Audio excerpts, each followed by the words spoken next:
noches.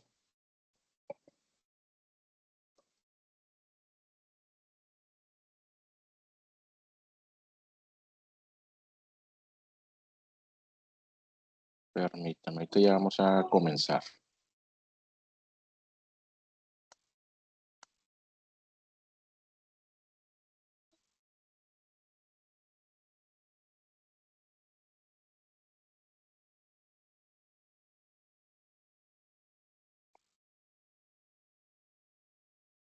Pues bueno, la sesión de hoy vamos a ver lo relativo al juicio de amparo directo. Dentro de la ley de amparo, recordemos, se establecen dos tipos de juicio: el juicio de amparo directo y el juicio de amparo indirecto. De estos dos, estimo que el más sencillo es el juicio de amparo directo. Vamos a analizar tanto causas de procedencia, los requisitos de la demanda de amparo, y así como su procedimiento que se sigue ante el, pues el Tribunal de Amparo y ante la autoridad responsable. Es necesario de que tengan a la mano la ley de amparo. Les había comentado la sesión anterior que ya vamos a utilizar tanto la información que se contiene en la plataforma como lo relativo a la ley de amparo. Entonces, eh, vayan a, en cuanto a la ley de amparo, vayan revisando el artículo 170 y pues empezamos. Primeramente, respecto a las causas de procedencia del juicio de amparo directo, el autor nos hace referencia que este juicio no reproduce la discusión de legalidad tramitada ante los tribunales comunes, porque su objetivo consiste en verificar la compatibilidad de la sentencia definitiva, del laudo o de la resolución equiparable con un parámetro de control de jerarquía superior integrado por derechos, principios y estándares constitucionales y convencionales. ¿Qué quiere decir esto? Pues vaya, que toda aquella determinación que tenga como consecuencia concluir de manera definitiva el procedimiento puede ser sujeta a revisión mediante el análisis de un amparo, mediante la vía del amparo directo. El análisis que se realiza dentro del juicio del amparo directo, pues es totalmente bajo una óptica de constitucionalidad. A la par, analizar si el procedimiento que se siguió en dicho juicio ordinario, pues contempla todos los requisitos de legalidad. De ser así, establecerá que aquella determinación es constitucional. En sentido contrario, lo opuesto, pues desde luego tendrá la facultad el Tribunal de Amparo de conceder dicho amparo para el efecto de reparar todas aquellas afectaciones en las que haya incurrido la autoridad responsable y pues que tenga como consecuencia tanto esa reparación y protección de derecho. Si nos vamos a el artículo 170 de la Ley de Amparo, este nos refiere lo siguiente.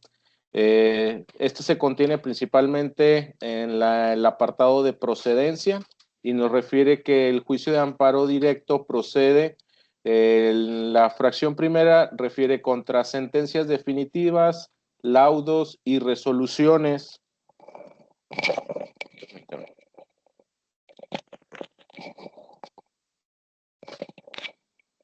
Contra sentencias definitivas, laudos y resoluciones que pongan fin al juicio, dictadas por tribunales judiciales, administrativos, agrarios o del trabajo, ya sea que la violación se cometa en ellos o que cometida durante el procedimiento afecte las defensas de las personas quejosas trascendiendo el resultado del fallo.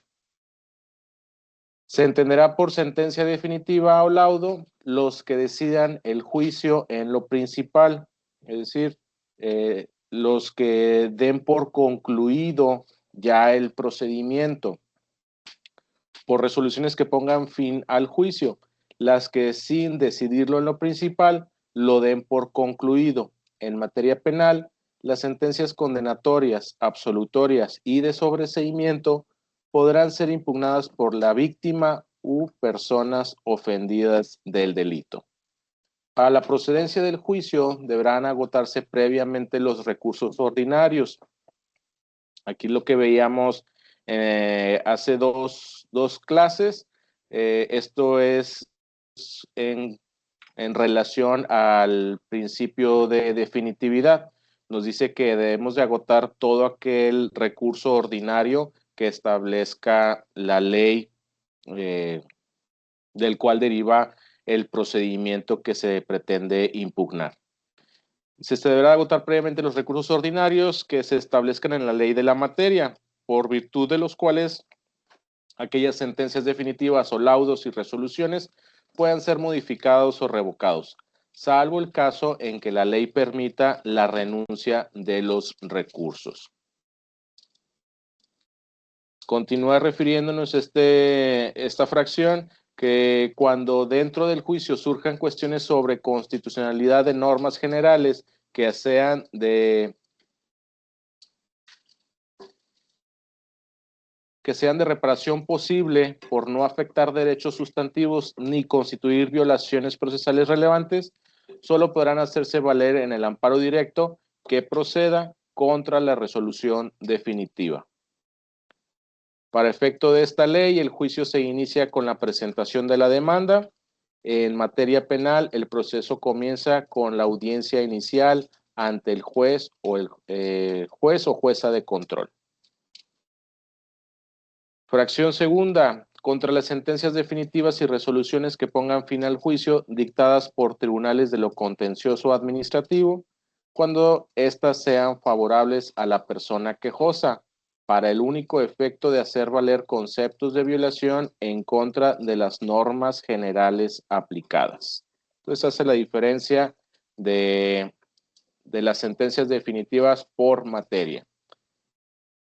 Continúa refiriendo que en estos casos el juicio se tramitará únicamente si la autoridad interpone y se admite el recurso de revisión en materia contenciosa administrativa prevista por el artículo 104 de la Constitución.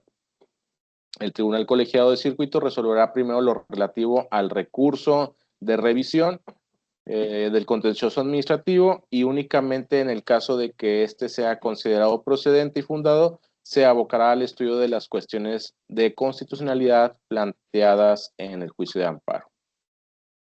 El artículo 171 dice, al reclamarse la sentencia definitiva, laudo o resolución que ponga fin al juicio, deberán hacerse valer las violaciones a las leyes del procedimiento, siempre y cuando las personas quejosas las hayan impugnado durante la tramitación del juicio mediante el recurso o medio de defensa que, en su caso, señale la ley ordinaria respectiva y la violación procesal trascienda al resultado del fallo.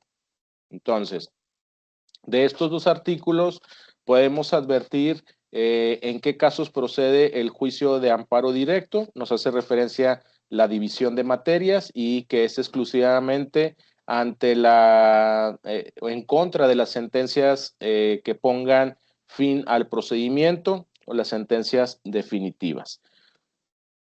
¿Por qué lo señala de estas dos maneras? Sentencias definitivas y las determinaciones que pongan fin al juicio.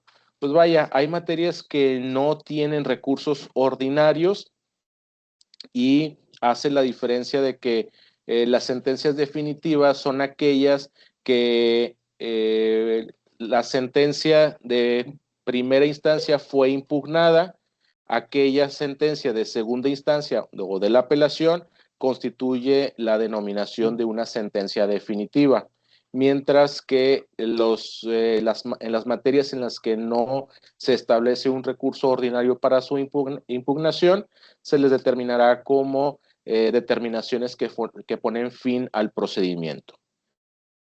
No es exclusivo esta terminología para únicamente sentencias, incluso pueden ser los acuerdos que pongan fin al procedimiento. Puede ser, pudiera ser en algún procedimiento ordinario que,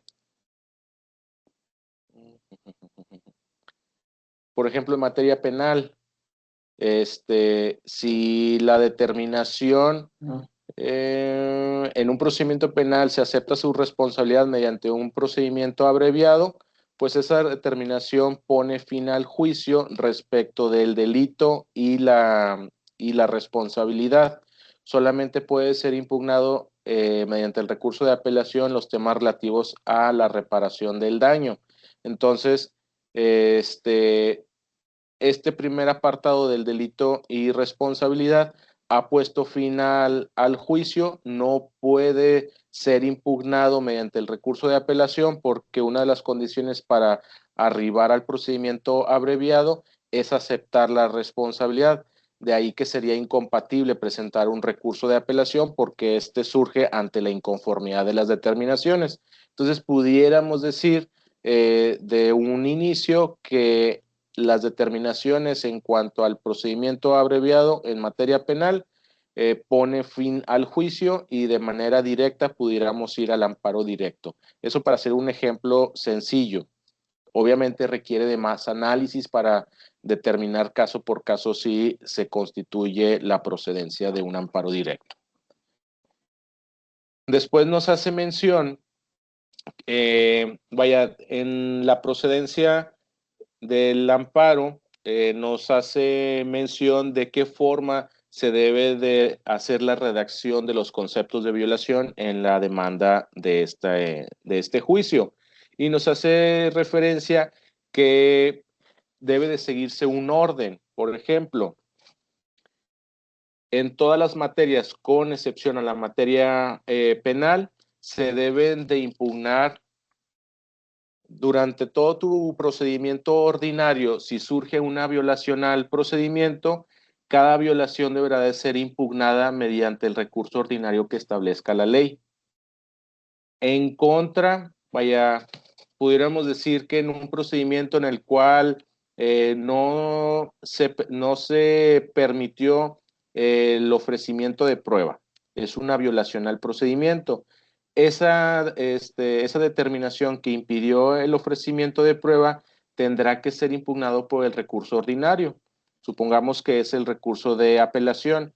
Se emitirá una determinación y en el caso de que esa determinación confirme aquella, el impedimento de ofrecer prueba, hasta ahí vas a concluir, vas a seguir tu procedimiento ordinario en cada una de sus facetas y hasta el final del juicio, ya una vez que se dicta sentencia definitiva, posteriormente presentas tu recurso de apelación en el cual abarcas todo el procedimiento y si aún continúa una violación a tus derechos, es decir, te está perjudicando esa determinación, acudirás al juicio de amparo directo. Y en esa demanda de amparo directo vas a destacar lo que se hizo ver al inicio mediante el recurso de apelación en donde mencionaste que no se te permitió presentar pruebas. Entonces, a eso va de que tienes que, cada violación al procedimiento deberás de impugnarla. Ya cuando se resuelva tu recurso ordinario, si es el caso que no te favorece, esa la vas a guardar para que al final de tu procedimiento mediante el juicio del amparo directo, vas a destacar cada una de esas violaciones. Eso es en todas las materias, con excepción de la materia penal, y esto es porque está dividido en etapas y cada etapa va consumando, las etapas subsecuentes consuman las etapas anteriores. Entonces, cada una de sus etapas tiene sus recursos. En caso de que sea desfavorable esa determinación, tendrá que presentarse el recurso y a su vez, si continúa el aspecto que no es favorable, tramitarse el juicio del amparo directo siempre y cuando esté afectando algún derecho constitucional. Finalmente, si continúa esa afectación, lo podrás hacer ver tienes que hacer una preparación de esa violación ante el juicio oral, hacer ver que en una fase anterior o en una etapa anterior sucedió X y está trascendiendo en el desahogo de ese juicio oral. De esa manera preparas esa violación y la vas a ir combatiendo de manera formal ante el recurso de apelación en dado caso de que no te den la razón en el juicio y posteriormente en el amparo directo.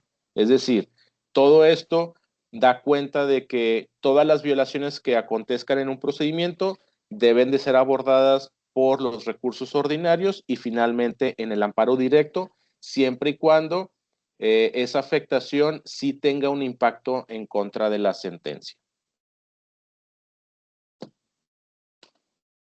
Y seguimos. La demanda. Nos dice el autor que la demanda de amparo directo constituye el dispositivo argumental que inaugura el control constitucional respecto de una decisión jurisdiccional definitiva, por lo que su redacción exige una arquitectura lógica que permita identificar con claridad el acto reclamado, precisar el parámetro de control aplicable y desplegar un conjunto de agravios formulados en clave constitucional, no como réplica de la legalidad ya juzgada. La coherencia interna del escrito se asienta en un hilo que comienza por los datos de identificación del proceso de origen y de la resolución impugnada. Continúa con la exposición de los antecedentes relevantes que precisa la litis constitucional. Realmente esto no es necesario, no es un requisito que establezca la ley de amparo en el juicio de amparo directo. Ustedes ya hicieron su mapa conceptual y advirtieron que solamente se requiere precisar los antecedentes del acto reclamado en los juicios de amparo indirecto, más no en el amparo directo. Entonces, si se pone, realmente no va a ayudar en nada. Si no se pone, igual no pasa absolutamente nada. La autoridad, cuando asuma su jurisdicción, es decir, cuando ya tenga el asunto y lo vaya a analizar, tiene que analizar todo el caso. No, no vas a obtener una determinación distinta por ponerlo o no ponerlo. Realmente lo que se concentra, el que se conceda un amparo, pues es propiamente de que sus conceptos de violación se establezca cuál es la violación a algún derecho de la Constitución en la que incurrió la autoridad responsable, en este caso la autoridad de eh, los magistrados en la apelación o el juez de primera instancia tratándose de aquellos procedimientos en los que no hay un recurso ordinario. Dice, y culmina con la construcción de los conceptos de violación, entendidos como la hipótesis de incompatibilidad entre la sentencia reclamada y los derechos o principios de jerarquía superior. Esta continuidad narrativa evita la fragmentación del planteamiento porque no solo se limita a enunciar requisitos, sino que los integra en un relato persuasivo capaz de mostrar al Tribunal de Amparo que la controversia ha superado la fase de legalidad y exige un examen constitucional estricto. Para esto hay que irnos al artículo 175.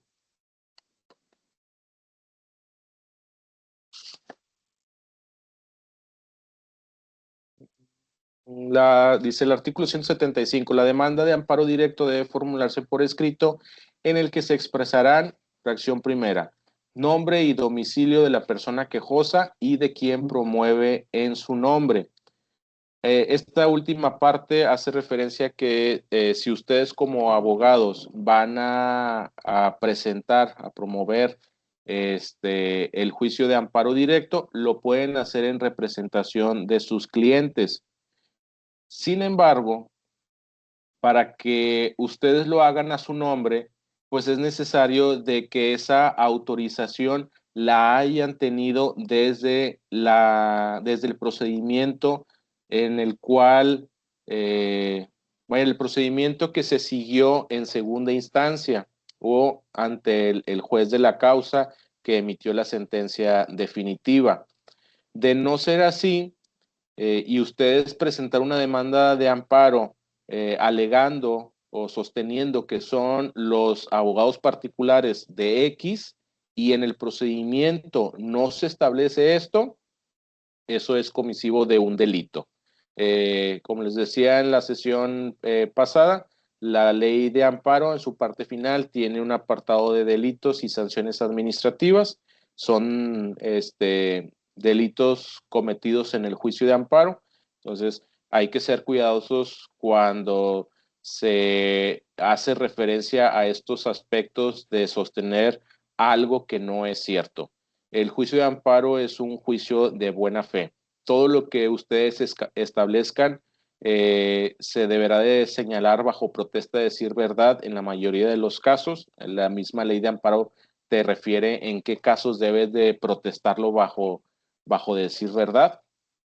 En el supuesto de que se hagan manifestaciones bajo la protesta de decir verdad y los argumentos sean falsos, pues es también comisivo de un delito. Entonces, si haces referencia en esa demanda de amparo que tú ostentas el cargo de abogado particular de X, deberás de referirlo bajo protesta de decir verdad. Es decir, eh, yo, Jesús Mario Tamés Vargas, abogado particular de Augusto López Arceo, cuyo número de cédula es 8717-508. Me constituyo en favor de mi representado para efecto de, en términos del artículo 170 de la ley de amparo, acudir a usted y presentar la siguiente demanda de amparo. Y luego ya hago mi redacción. ¿Cuál? Pues la que establece el 175 de esta ley. Segundo, el nombre y el domicilio de la o el tercero interesado. Bueno, no tengo la versión reformada de la ley de amparo, pero la última reforma a la ley de amparo contiene un lenguaje inclusivo. Entonces aquí hace referencia a el nombre y domicilio de la persona tercero interesado. ¿Quién es la persona tercero interesado? Pues nuestra contraparte que le interesa que subsista la sentencia a la cual nosotros vamos a reclamar. Es decir, si nosotros tenemos un juicio de orden penal y estamos como parte sentenciada, acusada, investigada, pues esa sentencia va a establecer un delito, una responsabilidad comisiva por ese delito, una pena de prisión en mi contra. Bueno, las personas terceros interesadas son a los que les interesa que subsista esta sentencia. Acuérdense que el amparo va con la intención de revocar esa determinación. Los que le interesa que subsista, pues es el Ministerio Público, es la víctima o el ofendido, así como sus representantes legales de estas partes. Fracción tercera, la autoridad responsable. Hay que establecer qué autoridad es quien emitió el acto. En este caso, pues si se trata de una sentencia definitiva emitida en un procedimiento penal, pues lo va a constituir la sala penal del Tribunal Superior de Justicia de X Estado.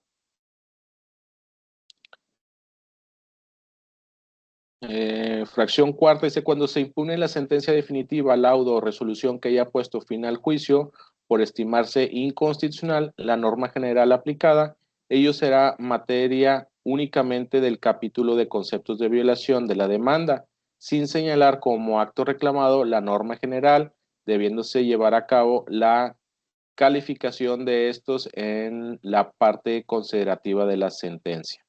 ¿Qué quiere decir esto? Pues que no estamos presentando un amparo contra leyes, es un amparo en contra de una sentencia definitiva. Si dentro de esa sentencia definitiva se utilizó algún artículo que a razón suya es inconstitucional, nos hace referencia a este apartado a que en el capítulo de los conceptos de violación, pues vas a hacer uno propio en el cual señales los motivos por los cuales concluyes que ese artículo aplicado por la autoridad responsable es inconstitucional. Continúa la fracción quinta, dice la fecha en que se haya notificado el acto reclamado a la persona quejosa o aquella en que hubiese tenido conocimiento del mismo. Entonces, aquí hay que hacer referencia de la fecha en que se tuvo conocimiento, fuimos notificados de la determinación para que la autoridad tenga la oportunidad de hacer ese conteo vaya y hacer el análisis del término en el que se está presentando y ver si se está cumpliendo esa condición del término en el que se puede impugnar una determinación de este tipo, de ser correcto su presentación dentro de ese término, ya sea 15 días, 8 años, 30 días, pues bueno, va a establecer que fue presentada en tiempo y continuará con el estudio de esa demanda de amparo. Fracción sexta. Los preceptos que, conforme a la fracción primera del artículo 1 de la ley, contengan los derechos humanos cuya violación se reclama. Entonces, aquí de forma general vamos a decir que la sentencia definitiva es violatoria de entrada del artículo primero de la Constitución, porque de esta manera haremos la referencia a que la autoridad de segundo grado ha violentado algún derecho humano establecido tanto en la Constitución como en una convención o tratado internacional. Continuaremos con los artículos que se establezcan violentados de esta Constitución. Pudiéramos referir como la fundamentación y motivación que se contiene en el artículo 14 y 16 de esta ley suprema. Y solamente se establece los artículos, así tal cual, el artículo 1, 14 y 16 de la Constitución Política de los Estados Unidos Mexicanos. No te está pidiendo una explicación del por qué. Todas esas razones se van a ver en los conceptos de violación. Estos requisitos son muy tajantes, te piden el nombre, das el nombre, te piden una fecha, das una fecha, te dicen qué autoridad fue, establece su denominación. No es la oportunidad, no te están dando una oportunidad de que expongas de manera detallada el por qué estás señalando a X o Y autoridad, por qué estableces esos artículos. Todo eso te vas a desarrollar tu concepto de violación con todos los argumentos que estimes convenientes. Y finalmente la fracción séptima, los conceptos de violación. Se establece de forma muy general el desarrollo de los conceptos de violación. Sin embargo, sí es conveniente de que esos conceptos de violación sigan un orden. No lo establece la ley, pero sí lo establece en el dictado de las sentencias. O, bueno, no lo establece la ley en ese apartado, pero sí de una interpretación de este mismo capítulo del juicio de amparo directo, te hace referencia de cómo es que te van a dictar una sentencia. Entonces, haciendo esa interpretación o al armonizar sistemáticamente ciertos artículos, pues nos da cuenta de que los conceptos de violación deben de ser desarrollados primero, estableciendo todas las afectaciones que tengas respecto a el procedimiento. Si este procedimiento se llevó de forma incorrecta, ese va a ser tu primer concepto de violación. Primero las fallas procesales. ¿Cuál sería una falla procesal? Pudiéramos decir que la audiencia de juicio se debió haber desahogado en máximo 10 días naturales y en este caso la complejidad del asunto hizo que se desarrollara en un total de 15 días. Entonces ahí se ve afectada una regla procesal. Ese va a ser tu primer concepto de violación, que en ese juicio ordinario el juicio se llevó en un término excesivo al establecido en la ley procesal. Tu segundo concepto de violación deberá de establecer las violaciones de forma. ¿Cuáles son las violaciones de forma? Pues propiamente la fundamentación y motivación. Es decir, que la autoridad omitió hacer el estudio de el estudio de alguna prueba. Pues bueno, ahí está violentando este derecho de fundamentación y motivación, porque no se está explicando de qué manera esa prueba fue suficiente para emitir una sentencia que está perjudicando. Y finalmente, las violaciones del fondo, es decir, aquella conjunción que se hace de la valoración de cada una de las pruebas. Es decir, si el testigo 1 y el testigo 2 fueron valorados por la autoridad responsable y estima que ambos son suficientes para acreditar el delito o la responsabilidad que surge sobre la persona, pues bueno, esa valoración que hizo la autoridad, pues es el fondo del asunto, es donde se contiene todo el desarrollo y contenido de cada una de las pruebas y que con ellas sostienen la acreditación del delito, de la responsabilidad, de la pena y penas accesorias que como consecuencia surgen ante la condena en un procedimiento penal. Entonces, haciendo una recapitulación, los conceptos de violación deberán de ser planteados primero, las violaciones procesales, las violaciones al procedimiento. Como segundo, las violaciones de la forma, es la fundamentación y motivación. Y como tercero, las violaciones al estudio del fondo del asunto, todo el desarrollo o contenido de cada una de las pruebas. Si en el caso que ustedes están analizando no se detecta violaciones al procedimiento ni violaciones de fondo, pues no se hacen ver, solamente se exponen el estudio del fondo del asunto, el análisis que haces de cada una de las pruebas y el por qué estimas que la autoridad valoró de forma incorrecta esa determinación y haces una solicitud, haces una petición ante la autoridad.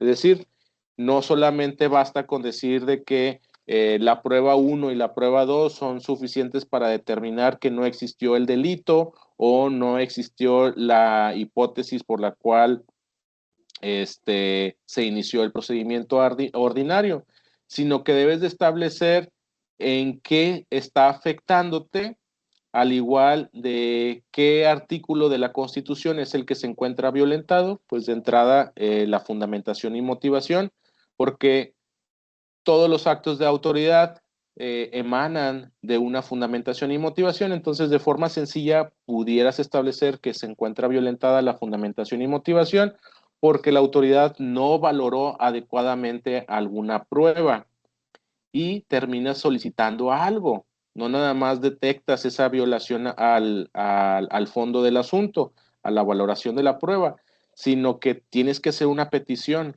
¿Cuál? Pues la que se ajuste a tu concepto de violación.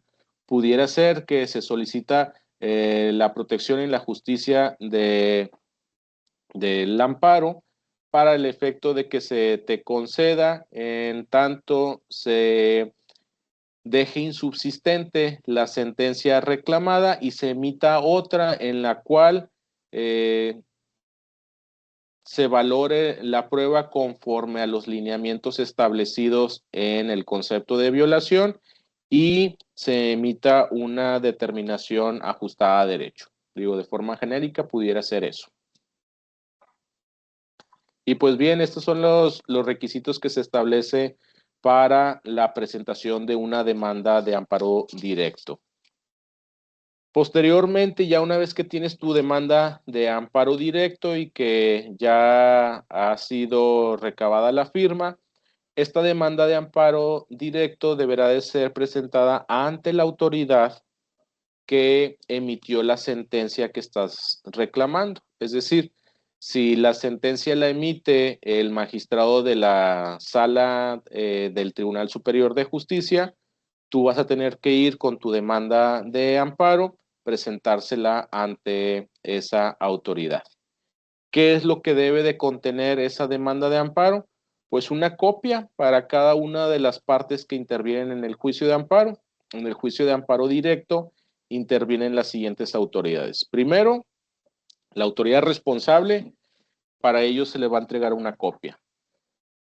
Los terceros interesados, si de terceros interesados estamos hablando que es la víctima, ofendido, todos aquellos que estiman o todas las partes que consideran que debe de prevalecer la sentencia que tú estás reclamando.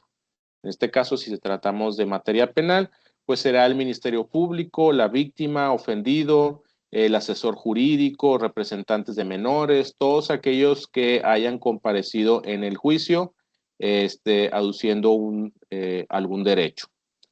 ¿Quién más? Pues vaya, el Ministerio Público de la Federación.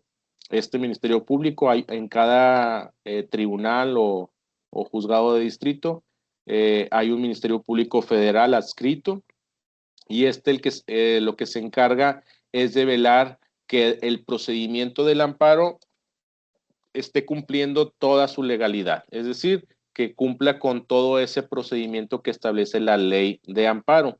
En dado caso que se violente dicho procedimiento, él de forma oficiosa deberá de recoger aquellas constancias y integrar una investigación en contra de las personas que resulten pues responsables.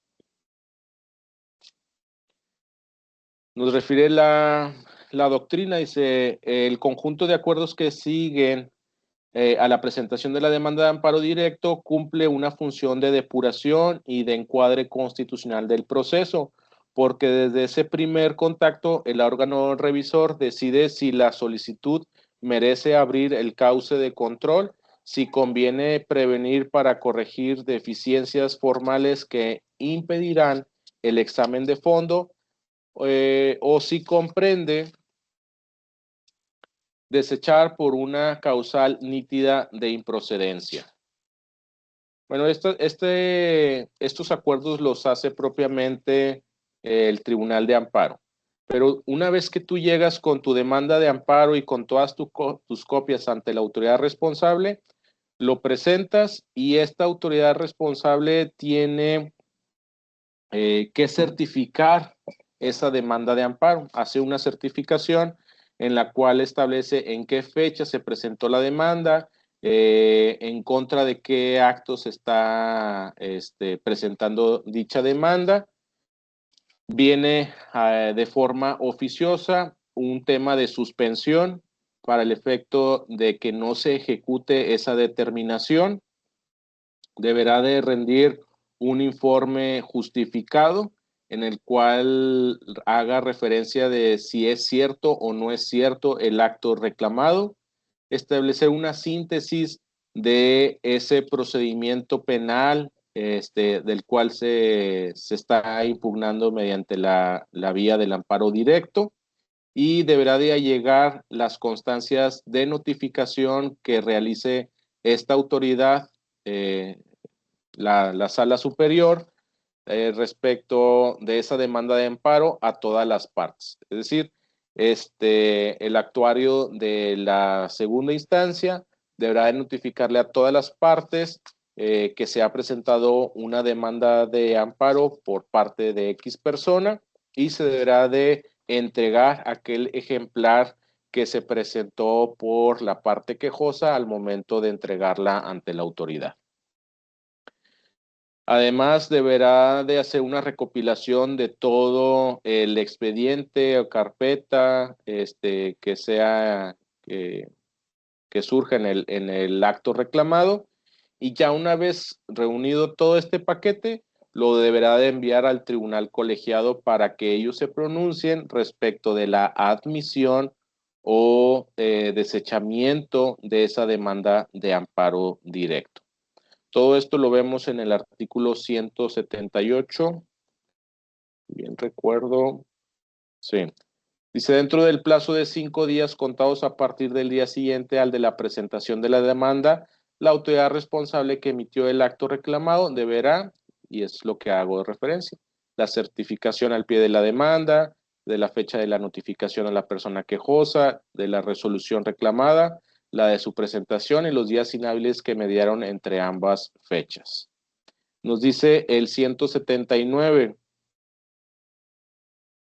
La persona titular de la presidencia del Tribunal Colegiado de Circuito deberá resolver en el plazo de 3 días si se admite la demanda, previene a la persona quejosa para su regularización o la desecha por encontrar un motivo manifiesto e indudable de improcedencia.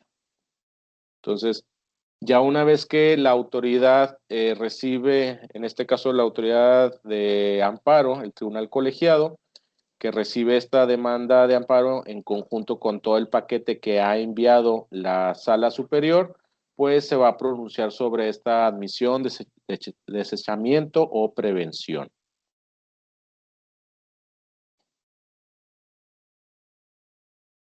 Y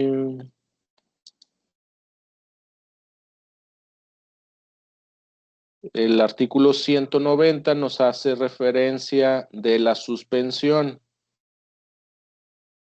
Dice, la autoridad responsable decidirá en el plazo de 24 horas a partir de la solicitud sobre la suspensión del acto reclamado y los requisitos para su efectividad. Es decir, cuando se presenta esa demanda de amparo, hace la certificación la autoridad, establece fechas de notificación, más bien, sí, la fecha de notificación de las partes respecto de esa sentencia, las notificaciones que realiza la autoridad sobre la demanda de amparo, de entregarles un ejemplar a los terceros interesados. Ahí en ese mismo momento es a lo que les refería que va a ser una suspensión. Es decir, les va a notificar a todas las partes que estén relacionadas con la ejecución de esa sentencia de que deberán de abstenerse de continuar con su procedimiento toda vez de que se ha presentado una demanda de amparo.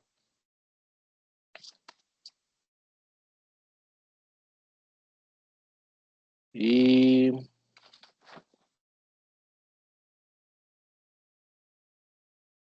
bien, una vez que ya es admitido que ya es admitida esa demanda de amparo, lo que va a hacer el tribunal colegiado, pues es informar a las partes sobre la admisión. Va a emitir ese acuerdo de admisión en donde va a señalar cuál es el número de amparo que se le asignó y el tribunal que está conociendo de ese juicio. Posteriormente, el procedimiento del amparo directo es muy sencillo y prácticamente no hay mucha participación de la parte quejosa. Ya recibiste tu acuerdo de admisión, posteriormente se va a señalar la ponencia. El Tribunal Colegiado de Circuito se integra por 3 magistrados. Estos 3 magistrados no van a ver al mismo tiempo el caso. Lo que se refiere de establecer la ponencia, esto es que la presidencia del tribunal colegiado va a decidir cuál de esos 3 magistrados va a realizar el proyecto de sentencia. Entonces, se refiere que X magistrado es el que va a realizar el proyecto. Todo este expediente se le pasa a su ponencia, a su despacho, para que éste analice el caso y emita o haga un proyecto de sentencia. Como tal, no es la sentencia, se le llama proyecto porque todavía no está analizado por los otros 2 magistrados, no ha sido votado y por lo tanto no tiene el carácter como tal de sentencia. Entonces, se pasa el asunto con este magistrado, él deberá de realizar su proyecto. Una vez que concluya con ese proyecto, lo deberá de compartir con los otros 2 magistrados para que se establezca una sesión. La sesión quiere decir que se reúnan los 3 magistrados. Ya los 3 magistrados previos a esa sesión se les corrió traslado de ese proyecto de sentencia, se les explicó de qué trata el asunto, ellos analizan el caso, pero lo analizan ya con el adelanto del sentido de ese proyecto de sentencia. Se reúnen en la sesión, están presentes los 3, se somete a votación, vaya, se explica de qué trata el caso, es una síntesis muy breve, se hace referencia al sentido del proyecto, qué es lo que está abordando ese proyecto de sentencia, se somete a votación, si están de acuerdo los 3 magistrados o por lo menos 2 de ellos, se vota en ese sentido y ese proyecto de sentencia ahora va a adquirir el carácter de sentencia. Se va a pasar a cada uno de ellos esa sentencia para que sea firmada y será integrada al expediente del amparo. A eso se le llama engrosar la sentencia del amparo. Se integra en ese expediente y deberá de ser notificada a cada una de las partes, incluyendo desde luego pues a la autoridad responsable. Entonces, esa sentencia, a partir de que se establece la ponencia, el magistrado o los magistrados tienen un término de 90 días naturales para efecto de emitir la sentencia. La realidad de las cosas es que eso nunca sucede y esto es propiamente por las cargas excesivas de trabajo. ¿Qué sucede si uno hace mención que ya ha excedido esos 90 días para el dictado de su sentencia? Pues el tribunal les va a decir propiamente esto, de que las cargas excesivas de trabajo no permiten emitir una sentencia en dicho término, pero pues están abocando al estudio del caso. Una vez que lo hayan concluido, se les va a notificar la determinación. Este es el procedimiento natural de un juicio de amparo. Ahora, hay pequeñas partes en este procedimiento en este juicio de amparo en el cual puede intervenir el tercero interesado.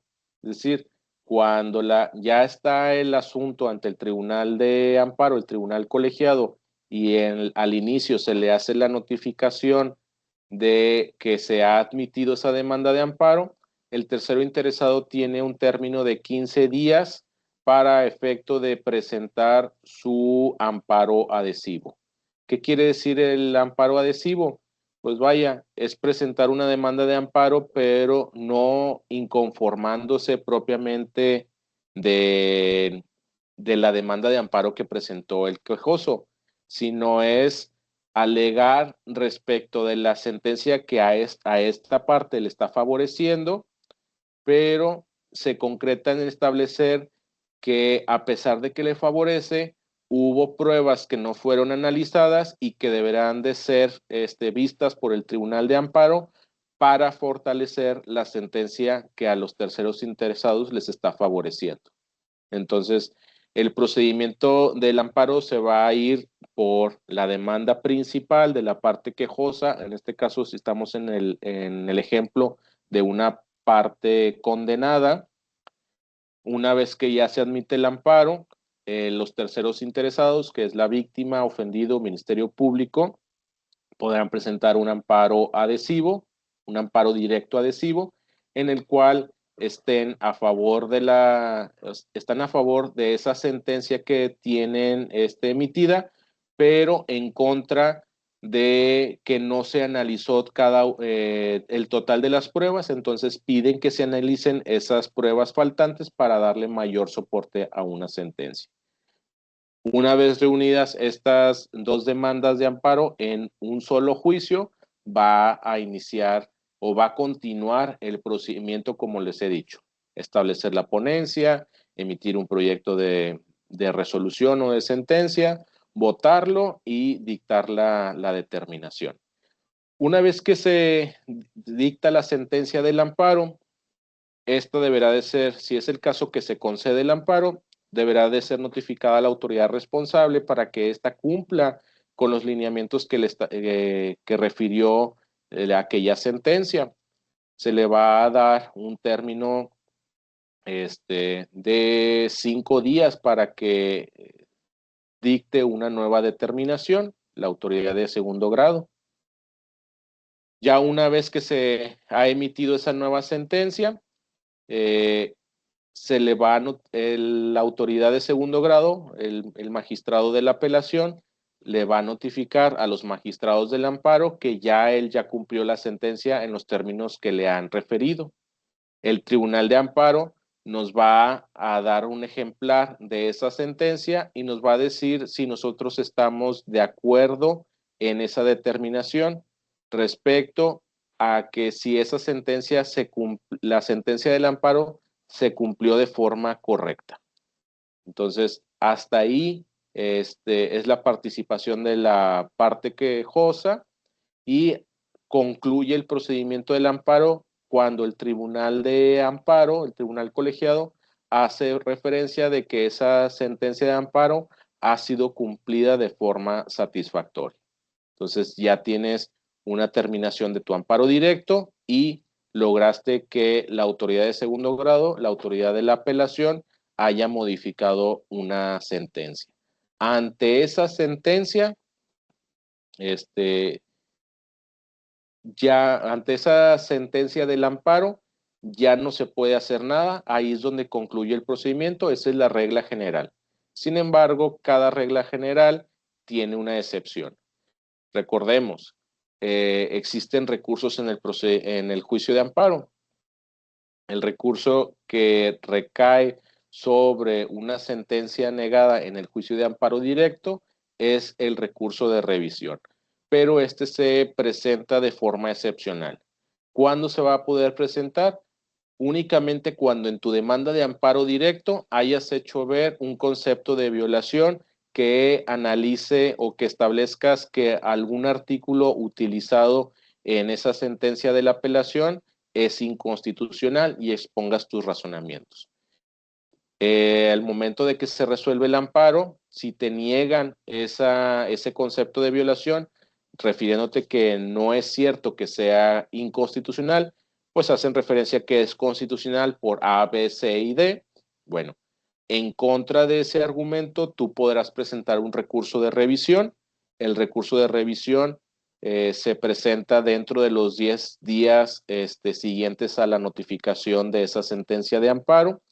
Haces una demanda muy parecida a la demanda principal, solamente que no estableces, no tiene tanto requisito, sino que el recurso de revisión solamente te pide que señales la fecha del acto y cuáles son tus agravios. Haces mención del por qué es inconstitucional. Hay que mencionar la parte de la sentencia donde se hizo el análisis de esa constitucionalidad y se dirige a la Suprema Corte de Justicia, pero es presentado ante la autoridad que emitió la sentencia de amparo, en este caso el tribunal colegiado. Le presentas dentro de los 10 días siguientes ese recurso de revisión y va a emitir como un informe justificado, una certificación, y ese recurso de revisión en conjunto con todo el paquete del procedimiento, del expediente, de la carpeta de investigación, de la carpeta judicial, perdón, va a ser llevado a la Suprema Corte para que ellos se pronuncien sobre la admisión o desechamiento del recurso de revisión. Pero les digo, esto es de forma excepcional. El procedimiento o más bien, en contra de una sentencia emitida en un juicio de amparo directo, ya no, ya no cabe algún recurso, salvo tratándose de alguna inconstitucionalidad planteada en el amparo. Y hasta ahí, es la sesión de la noche de hoy. Realmente el procedimiento no tiene muchas fases, no es tan complejo, es más sencillo ya en la práctica. Van a tener una actividad que es la de realizar una demanda de amparo. La sugerencia es que planteen una demanda de amparo directo porque no requiere de tantos requisitos. Como les digo, los que se establecen en el artículo 175 son muy concretos, solamente establecer nombres, fechas y autoridades, a diferencia del amparo indirecto. El amparo indirecto hay un apartado de antecedentes y ahí sí requiere de establecer mucha redacción. Entonces, sugerencia,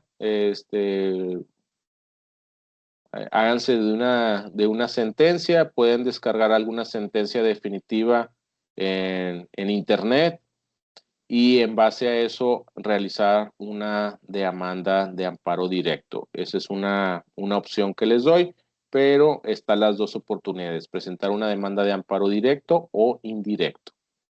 Hasta este momento, ¿hay alguna duda, comentario, opinión? No, todo bien, profe. Yo, excelente. Con ese ejemplo que nos dio, yo me conecté un poquito tarde, tenía problemas con mi internet, pero ese ejemplo que nos dio ahorita estoy buscando cómo realizar una demanda de amparo directo. Y ya, pues, me voy en los ejemplos, como usted nos dijo, descargar alguna sentencia y pues seguir ese ejemplo. Sí, vaya, es la sugerencia, ya ustedes lo deciden. Y vaya, algún concepto de violación que puedan plantear, pues no batallen, pueden, una sugerencia también pudiera ser falta de fundamentación y motivación, que omitió analizar respecto del pronunciamiento que se hizo en el recurso de apelación en este sentido.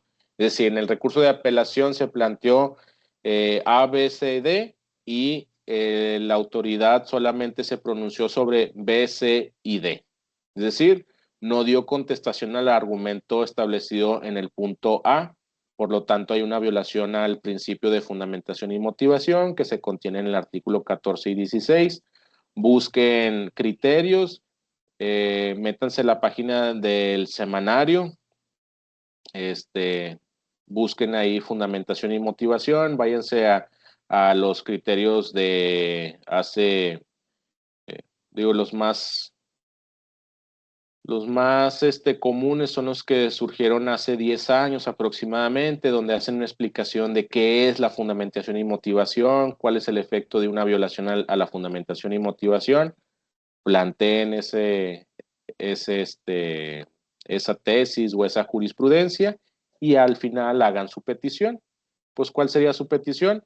Pues de que se conceda el amparo para el efecto de que la sentencia, para que la autoridad de segundo grado emita una sentencia debidamente fundada y motivada. Y ya, no es,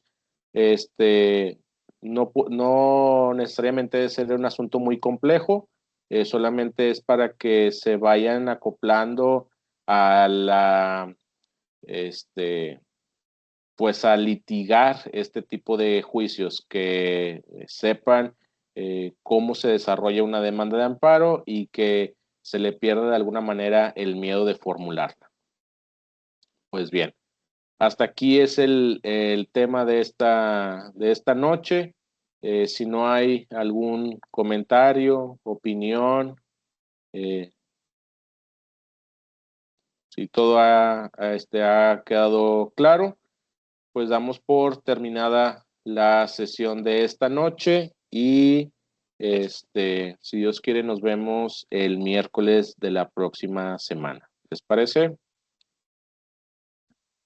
Muchas gracias. Muchas gracias, todo bien. Gracias. Buenas noches. Buenas noches, Profe. descansen. Hasta luego, buenas noches. Hasta luego.